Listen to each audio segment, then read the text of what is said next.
अब हम कन्वोल्यूशन देखते हैं डीएफटी के अंदर। तो ऑब्वियसली पहले हम डिस्क्रीट फोरियर सीरीज़ के पर्सपेक्टिव से देखेंगे कि डिस्क्रीट फोरियर सीरीज़ में कन्वोल्यूशन कैसे करते हैं।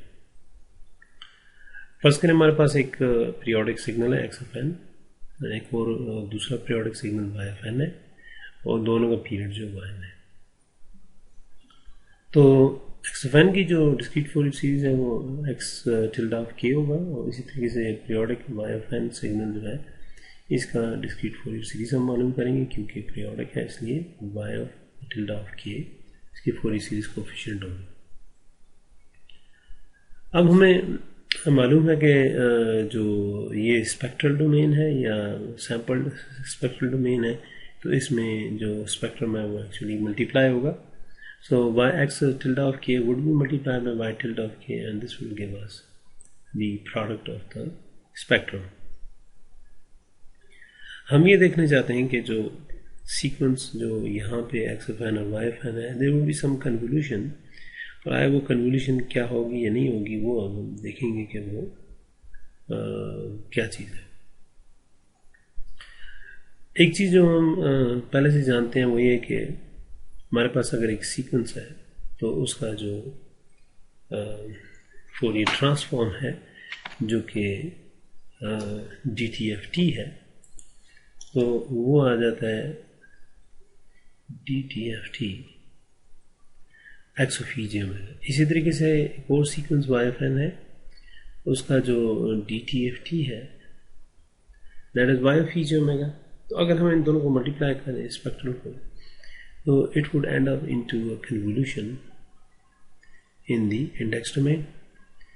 अगर इसकी लेंथ n है और इसकी भी लेंथ n है, तो इनका जो कन्वोल्यूशन की जो लेंथ है, तो जो कि x of n convolve y of n, तो वो 2n minus 1 उसकी लेंथ बनती है। फर्स्ट करिए 10 सैंपल है कि 10 सैंपल है, तो 10 में 20 और माइनस 19 सैंपल जो है इसकी इनके कन्वोल्यूशन की लेंथ होगी। यहाँ पे हमारे पास इशू ये है कि x of k और y of k जो है दोनों की लेंथ बराबर है, तो ये n अगर फर्ज करें कैपिटल n इसकी लेंथ है, इसकी भी लेंथ कैपिटल n है, इसकी जो k है दैट वुड ऑल्सो भी 0 to n minus 1, और y of k जो है वो भी 0 to n minus 1 है। जब दो सीक्वेंस की लेंथ सेम है तो उनका प्रोडक्ट ये point by, so this is point by point multiplication, point by point product. तो उसकी जो लेंथ है, अगर ये दो सीक्वेंस आप मल्टीप्लाई कर रहे हैं दोनों की लेंथ फर्क है 2 है, एक की लेंथ एक सीक्वेंस ये है 0 1 2, दूसरा सीक्वेंस जो है वो फर्स्ट करें ये है 0 1 2। तो इनका जो प्रोडक्ट है उन दोनों की लेंथ ऑब्वियसली बराबर होनी चाहिए।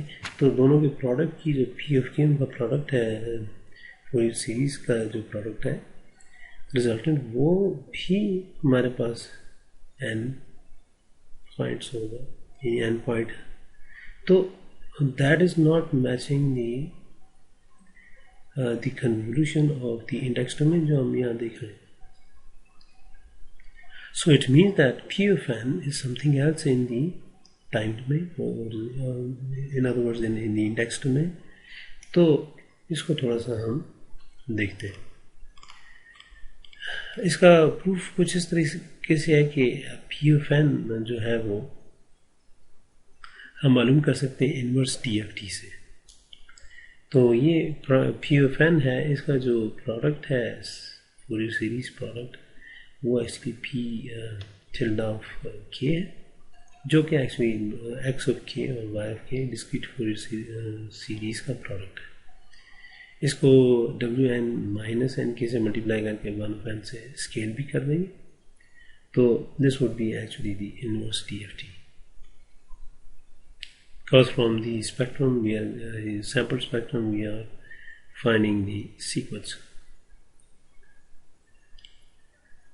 अब हमें पता है कि y of k जो है, थोड़ी सी हम मैनिपुलेशन करते हैं, वो ये है कि y of k जो है वो फोरियर सीरीज कोफिशिएंट है, और वो y of k जो है उसकी Fourier series coefficient y of m k है। तो यहाँ पे हम y of m 0 to n-1, उसकी लेंथ में n सैम्पल्स है, तो w n k से आप मल्टीप्लाई करके समेशन करेंगे हम 0 to m-1। और हम ये करेंगे कि जो ये जो इंडेक्स हैं, ये जो समीशंस हैं, इनको हम इसमें हम थोड़ा सा शफलिंग करते हैं कि y ऑफ m जो है इसको हम इधर ले आते हैं, और ये एक्चुअली इंडेक्स हम ये दो जो चीज़ें हैं वो हम पहले ले आते हैं 1/n। इन ये जो रेड में है ये दो y ऑफ m और m is equal 0 to n-1, ये हम बाहर ले आते हैं। और ये जो इंडेक्स है k is equal 0 to n-1 वो इन दोनों पे अप्लाई करें, तो x tilde ऑफ k यानी discrete Fourier series coefficients into wn m-nk।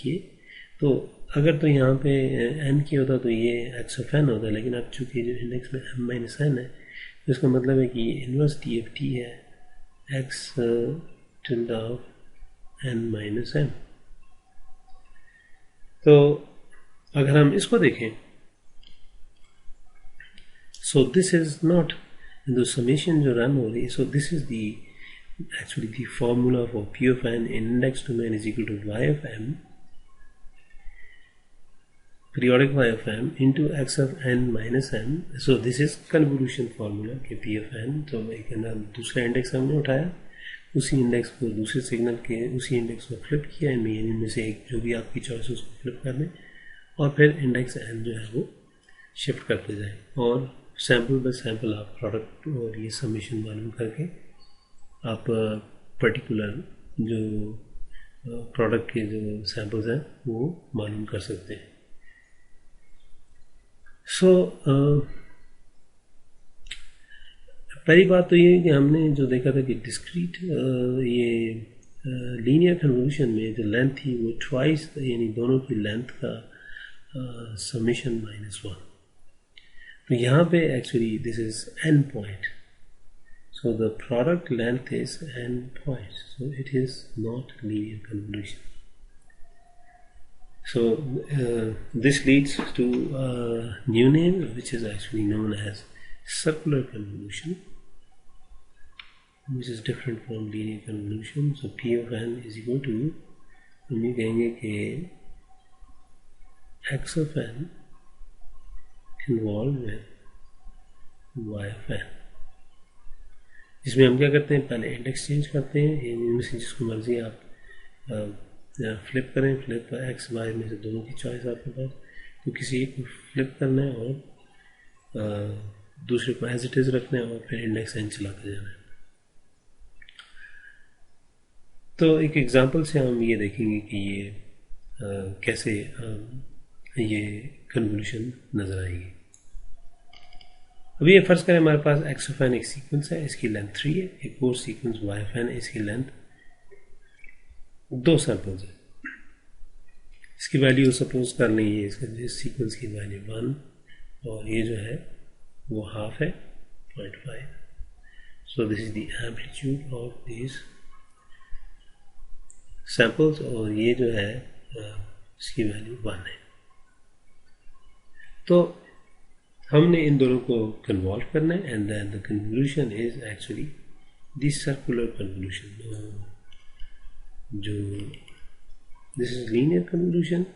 So this ends up into circular convolution, और सर्कुलर कन्वोल्यूशन के लिए ज़रूरी है, जैसे यहाँ पर मुझे मिस्टेक होगी, दिस इज सर्कल लगाना अपने कि दिस इज सर्कुलर कन्वोल्यूशन में जो है वो सैंपल्स जो है वो दोबारा घूम के वापस आ जाए। तो फर्स्ट करें, अगर हमारे पास एक सीक्वेंस है p ऑफ n, तो ये चलिए अभी हमने ये मालूम करना है, यहाँ पे जाते हैं x ऑफ n और y ऑफ n है। अब हमने फर्स्ट करें 3 पॉइंट, इनका जो कन्वोल्यूशन है 3 पॉइंट हमने यूज करना है, या n capital N is equal to 3।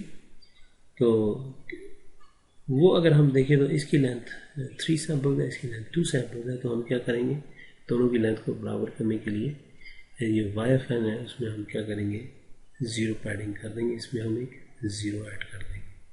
So this will be done at this point. So 1 sample 0 जाएगा.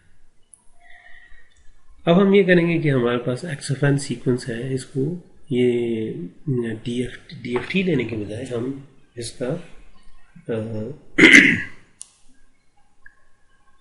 पीरियोडिक एक्सटेंशन करते हैं. XFN है, इसकी पीरियोडिक एक्सटेंशन, इसी को बार बार आप रिपीट करते जाए लेफ्ट एंड राइट. सो 0 1 2, ये 1 1 हाफ, फिर ये 1 1 हाफ, तो ये पीरियोडिक एक्सटेंशन होगी XFN. तो ये 1 1 0 है, तो आप देख सकते हैं इसी को पीरियोडिक एक्सटेंशन की 1 1 0 1 1 0 1 1 0, तो ऑब्वियसली यहाँ पे 0 1 1 पीछे जाएगा. तो अब हमने इसको कन्वॉल्व करना है, तो इसका कन्वोल्यूशन जो है वो सर्कुलर कन्वोल्यूशन है. PFN is actually XFN circularly convolve with YFN with 3 point. Convolution is 3 points, so n is equal to 3. So DFT is actually 3 points. तो PFN जो है, इस कन्वोल्यूशन को हम समेशन में चेंज कर सकते हैं बाय चेंजिंग द इंडेक्स. फिलहाल दोनों इंडेक्स जो है वो they are both as a function of n. तो जो फॉर्मूला ये कहता है कि x of n convolve with YFN is equal to x of m, जिसको शिफ्ट करना हमने उसको y of माइनस m, और फिर हम एंड इंडेक्स साथ लगा देंगे, n माइनस m हो जाएगा, और इसको 0 to n माइनस 1, सो 0 से 3 माइनस 1 2, 0 से लेकर 2 तक हमने इसको समेशन करनी है.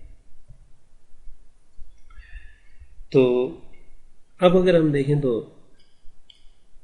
यहाँ पे PFN is equal to this thing.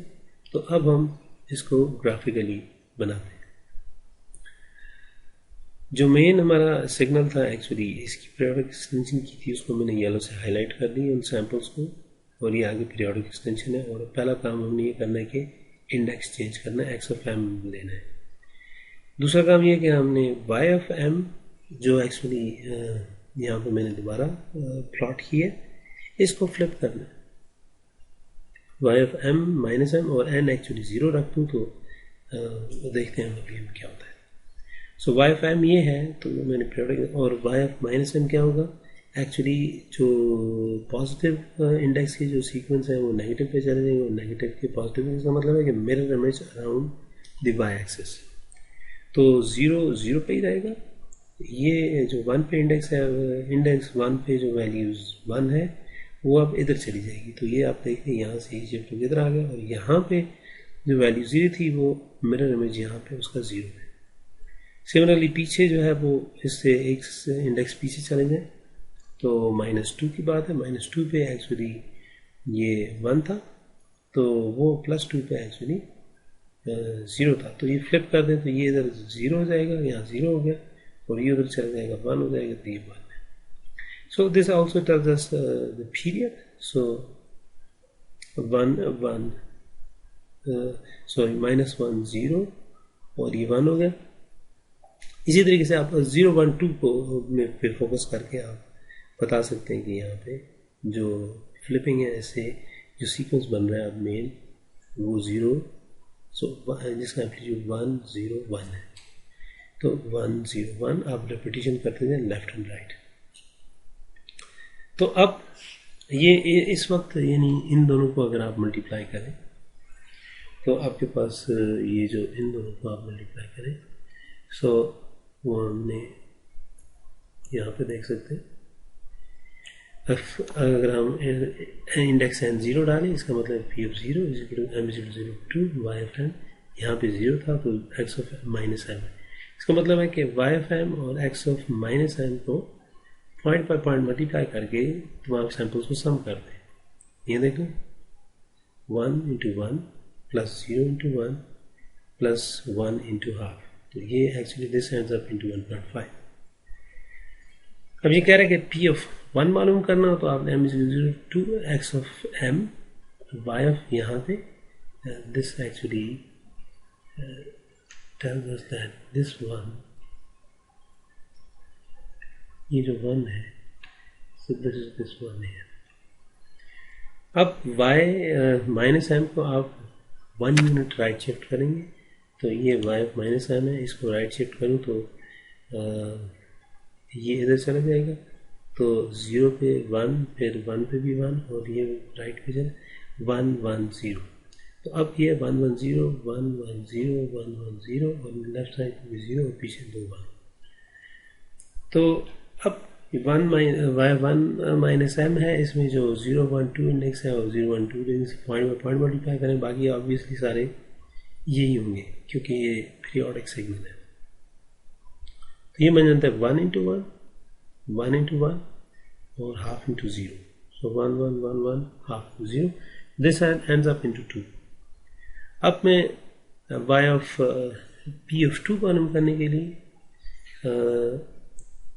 I will substitute n is equal to 2। तो जहां से n नजर आएगा 2, यहाँ पे 2 लग गया और यहाँ पे 2 लग गया, ये 2 हो गया और ये 2, they will follow each other. So इसका मतलब है कि पहले मैं ये सिग्नल ड्रॉ कर लूँ तो 1 माइनस m को मैं फिर दाएं शिफ्ट करूँ तो इसका मतलब है कि 2 और 1 पे 1 और पीछे 0 0 1 1। सो 0 पे 0 1 1 0 1 1 0 1 1 और इसी तरह से पीछे भी आप इसको एक्सटेंड कर सकते हैं। लेकिन चूंकि हमारा जो फोकस है वो एक्चुअली इस केस में ये 0 1 1 वाला है, ये 0 1 2 के जो सीक्वेंस है जिनकी वैल्यू 0 1 1 है उनमें है। तो अब अगर हम पॉइंट बाय पॉइंट मल्टीप्लाई करें, 0 पे 1 है और यहाँ पे 0 पे 0, तो 0 into 1 is actually 0, 1 into 1 plus 3.5 है, ये 1 है तो 1 इंटू हाफ, तो ये 1 टोटल जो है ये 1.5 बन जाता है। तो ये जो पीरियोडिक सीक्वेंस था 1 1.5 1, तो अब यही जो है चूंकि ये पीरियोडिक है तो राइट लेफ्ट आप शिफ्ट कर दे तो this is the convolution of circular convolution of the periodic signal. लेकिन अगर हमने DFT मालूम करना है तो DFT is only the if we discard the fundamental period के अलावा जो कुछ है वो डिस्कार्ड कर दें, इसके अलावा जो कुछ भी है इसे यहाँ पे कर दिया, रेपिटेशन खत्म कर दी। So this is actually the DFT। So this is the DFT of finite duration signal and this is the DFS which is for periodic signals, and this is for a periodic signal या finite duration signal उसका spectrum जो है वो ये it's DFT, यानी उसका DTFT का जो सैम्पल वर्जन है वो ये है। और वो फोरियर सीरीज से उसका क्या ताल्लुक है, फोरियर सीरीज में हम जो फोरियर सीरीज कोएफिशिएंट मालूम करेंगे PFN, तो वो जो है उसका हम सिर्फ फंडामेंटल पीरियड उठा लें तो दैट इज एक्चुअली DFT और finite duration signal, and this is the discrete Fourier series of actually infinite duration signal. तो ये जो एग्जांपल है ये हमें ये बताती है कि फोरियर सीरीज जो है, फोरियर सीरीज यानी जो किस तरीके से सर्कुलर कन्वोल्यूशन की जो प्रॉपर्टी है उसको हम इस्तेमाल कर सकते हैं to find the DFT of two convolved sequence. तो इसमें जो मेन पॉइंट था कि दोनों की लेंथ सेम होनी चाहिए और एक्चुअली प्रोडक्ट जो है वो उसकी लेंथ जो लीनियर कन्वोल्यूशन की लेंथ है उससे मुख्तलिफ है। So that's why it's a circular convolution which is different from the actually linear convolution. तो सर्कुलर कन्वोल्यूशन से लीनियर कन्वोल्यूशन बनाना हो तो वो कोई इतना मुश्किल काम नहीं है। हम क्या कर सकते हैं कि फर्स्ट करें हमारे पास ये दो सीक्वेंस है, A1 ऑफ n की लेंथ 10 है और A2 जो है उसकी लेंथ जो है वो 14 है। 14 सीक्वेंस 0 से लेके 13 तक जो 14 सैम्पल्स है और दूसरी की लेंथ 0 से 9 तक ये इसकी लेंथ है। तो अब मैं ये करूँगा कि दोनों की लेंथ को सम करूँ, तो n1 प्लस n2 ये 10 और ये 14 24 हो गए, इसमें से एक माइनस करूँगा तो ये 23 बनते हैं। तो अब मैं ये करूँगा कि 9 में क्या डालूँ तो 23 सैंपल बनेंगे, तो बाकी जो सैंपल्स हैं वो ज़ीरो पैडिंग के होंगे। तो 23 में से 10 निकाले तो 13, तो 9 निकालने तो 14, तो ये हम 14 ज़ीरोस पैडिंग कर देंगे। और इस सीक्वेंस की लेंथ जो थी A2 ऑफ n, इसकी लेंथ 14 है, इसमें इनहेरेंटली ज़ीरोस हैं यहाँ पे। तो 14 में टोटल लेंथ हमने कहा था कि 23 होगी, तो 23 में से 13 निकाले तो 10, तो ये जो है 10 जो है वो ज़ीरो पैडिंग करेंगे, वो इसके पीछे। तो टोटल लेंथ जो है वो हमने बराबर कर देनी है। अब अगर हम इसकी पीरियोडिक एक्सटेंशन करके सर्कुलर कन्वोल्यूशन करेंगे तो that will result into the linear convolution. तो हम लीनियर सर्कुलर कन्वोल्यूशन के ज़रिए लीनियर कन्वोल्यूशन अचीव कर सकते हैं अगर हम ज़ीरो पैडिंग उसके अंदर कर दें।